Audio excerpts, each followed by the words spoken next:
Hello, my name's Peter Cutter. I'm a former sergeant in the Special Constabulary, and that's going back to 1973 when I was 20 years old. I did leave the constabulary after about 6 years when my company moved me from Lincoln down to the area of Cambridge. Why did I join? Yeah. Primarily I joined because I got stopped in my car by a police officer as I was driving to work, and he wanted to measure the depth and width of my tyres. He didn't know how. So as a quantity surveyor, which is what I was at the time, obviously I knew how to measure things, so I measured them for him and ended up getting 3 points on my licence as a result. What's a special? Right, a special constable is basically the same as a regular police officer or a PCSO these days, and you have the same responsibilities and opportunities as the other officers. However, it's voluntary, you don't get paid. The role of a police officer in the society in which we live is primarily the health, safety and welfare of people and of course of property. As you'll appreciate, I have a lot of memories. Some of those memories were funny, some not so funny. I've had memories of explosions, of people being hurt, of cracking coconuts with my truncheon so the children could eat the coconut at the fairground. But there are obviously some standout memories, particularly when I was on duty one evening at a Lincoln City football match when a wall collapsed.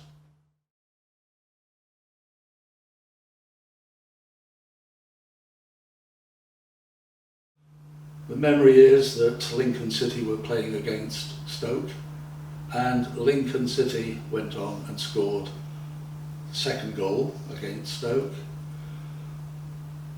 5 minutes after half time. When that happened, the crowd, made up of Stoke and Lincoln City fans, surged forward towards the goal where it had just been scored, and the wall collapsed, and of course people were trapped. People were being crushed by the forward momentum of approximately 3,000 fans. Appreciate I was 22 years old and I found it quite terrifying that all of a sudden all these people were coming towards me. People were falling over, people were being trampled, people were trapped, and yeah, 22, it was quite a distressing issue. The reaction of the police officers was, I will say, amazing. As a memory, I remember that everybody in uniform came together immediately behind the goal. We formed a line, linked arms, a human chain, to stop that surge and to be able to allow first aiders, ambulance crews to get to those that were trapped and that were injured. The injuries were quite varied. They varied from just ordinary scratches and bangs and bruises. Several people, as I've said, were trapped. There were several broken limbs, broken bones, but the one that sticks in my memory was a young lady, I think she would have been about 16 or 17, and her arm was trapped beneath the wall. And we found out later that she had crush injuries, broken arm, and of course she was put into traction. The majority of those injuries were people, as I said, with crush injuries, bruises.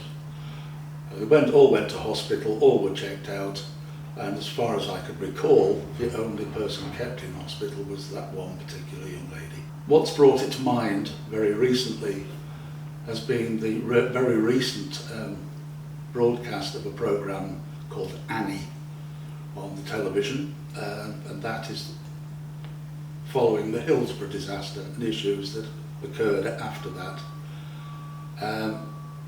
I have to say that in our instance we could have very easily gone the same way.